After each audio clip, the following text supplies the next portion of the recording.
There are two types of talents at the NHL draft. There's the quiet ones that require a little more projection and imagination, and then there are players like Adan Fantilli, whose skills are so loud and obvious that you can't ignore them.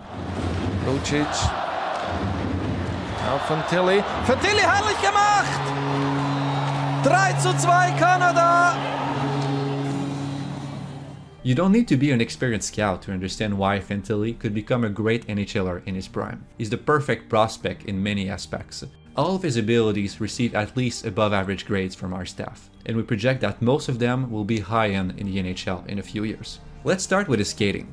Fantilli's technique is not perfect. His strides are a bit wide and uneven, but honestly, this is nitpicking because the power is there. He's quick and explosive. He can beat opponents in a straight line, and he becomes even faster and smoother when he gets into crossovers. Fantilli has a great ability to twist his upper body away from his lower one, which increases his weight shift and makes him accelerate even more. Honestly, we could have given his skating an even higher grade considering just how great of an athlete he is. His weight shifting ability serves him very well as he dangles around sticks.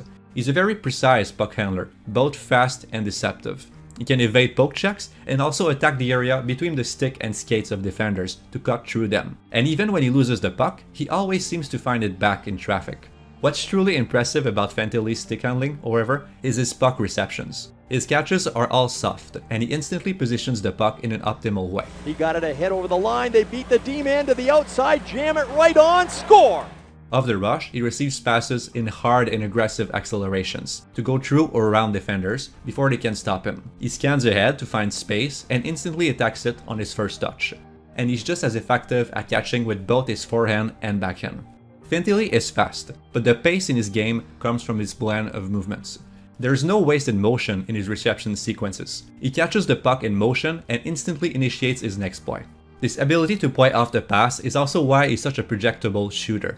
Fantilli doesn't score by attacking down the wing and loading his release. He fires off the pass. His hockey sense is very evident in these shooting sequences. Now Brindley intercepting a pass to Fantilli, shoots, score! Fantilli clearly has a knack for anticipating the flow of the play in the offensive zone and for positioning at just the right spot to get a great scoring opportunity. Down a goal again. Efforting in the offensive zone, Fantilli ties it. He's especially effective when he's allowed to remain a bit higher in the offensive zone as the F3. In those situations, he can come down, control his speed to stay open, and shoot off passes coming from below the goal line. Here's Hughes. Callum racing it, backhand shot, rebound! They score! He plans many of his off-puck moves way ahead of time, like this one on the power play. Here, he circles away from the zone and comes back at a very slow pace. He lets Luke Hughes drag the whole defense down the zone and then presents himself at just the right spot with just the right body alignment to beat the goalie with a catch and release. Out front, here's a score! Adan Fantilli! What a laser that was! When attacking away from the puck, Fantilli is always watching the play and adapting his positioning and pace based on what he reads. He controls his speed to avoid running into defenders and stay open. He moves to find passing lanes, aligns his body, and unleashes his shot. If you read through our game reports on Fantilli in our draft guide that we just released a couple of weeks ago, you will see some of our scouts express concerns about Fantilli's ability to read the play and pick the best option. Fantilli's playmaking game isn't as consistent as his off-puck offensive play. He does have a tendency to force plays through opponents. He sends passes in lanes that are clearly closed by the defense and tries dangle that have a very low chance of success. He's a little too creative sometimes in his choices of plays, and he causes turnovers. He also misses some better plays he could attempt. Mitch Brown's tracked data also shows these issues in his game. His expected goal mark almost broke the chart, but his transition data could have been better. He didn't generate as many controlled breakouts and break-ins as some of his teammates. But in the end, we still gave Fantilli a high-end mark for his passing and hockey sense, for a few reasons. First, because he shows a lot of anticipation in other facets of the game, just like we saw in his goal scoring. And we believe in his ability to correct his decision-making issues, calibrate his risk management, and develop his awareness a bit more. Like we've said in many other articles and videos, top prospects like Fantilli, placed in creative environments like Michigan, love to experiment and push their limits. Some of his mistakes can just be attributed to that. This season, he already showed an ability to create space for teammates by attracting the defense. He bought time for teammates to get in the right position before making his passes. And he showed he could fake defenders in a variety of ways to open passing lanes or keep them open. Subsequently dealt to his Peyton Krebs, who's dealt a year later. Fantilli plays it across. Oh! It's hit by Grunster on Foley. A terrific stop there. Joseph shoots, scores!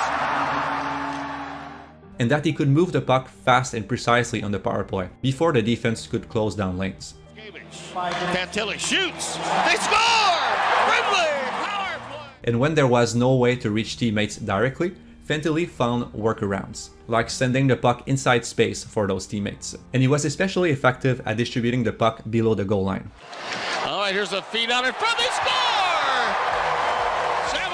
At this stage of his development, Fantilli's greatest strength remains, well, his strength. He's one of those rare players who combine first-line caliber skills with a really heavy, punishing physical game. He hits hard and he's so quick on opponents that they don't always see him coming, which makes the hits even more devastating. And he can also use his imposing frame and overall reach to shield the puck from opponents and keep them at a distance, and also to steal the puck from them on the forecheck. In his prime, it might become very hard for opponents to win battles against him anywhere on the ice, as he just has too many tools to create advantages for himself. And that's what really makes Fantilli so great. He can attack in so many different ways. At his best, when his skills really start working, blending, and stacking together, he almost becomes unstoppable. Now it goes far side. Fantilli stealing. Fantilli goes inside, outside, still has it. Turns, finds Hughes, comes in, score! Michigan takes the lead!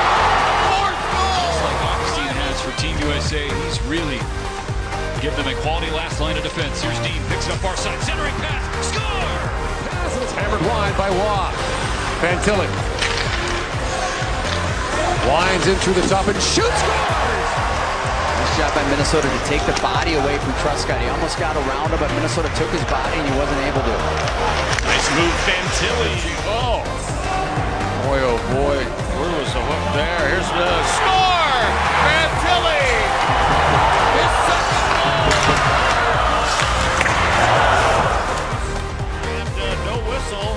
And it's cleared out center. And Fantilli has an open net! And he scores! Although some scouts project Fantilli as an NHL winger, we do believe in his ability to hold a centered role in the top league. He already has the defensive engagement and the supporting game needed to fill such a role. This season, he conserved the right spacing with his defensemen and helped them win the puck back when necessary. He engaged opponents physically and neutralized them on the walls, and he intercepted many passes. He knew when to be patient and aggressive. The main thing he has to work on to become a great NHL center is his puck management and distribution. But the team that drafts him could offset some of his weaknesses by pairing him with effective playmaking wingers. Now the puck on the other side, the far side. Luke Hughes will come out center ice with Fantilli. Brindley on the right-hand side, cutting in the middle. He shoots, he scores! Gavin Brindley! When looking at everything that Fantilli has to offer, his two-way game, his smart tactical play, and his multiple high-end skills, it's hard not to get excited about his potential. This is a player who would easily go first overall in most drafts. He has everything he needs to become a dominant, first-line, physical, and skilled NHL center. 2-2. Chance and a goal for Gavin Brindley. So that's it for this video. If you enjoyed it, please like and subscribe. You can also check out eprinkside.com for more prospect analysis in our draft guide that we just released.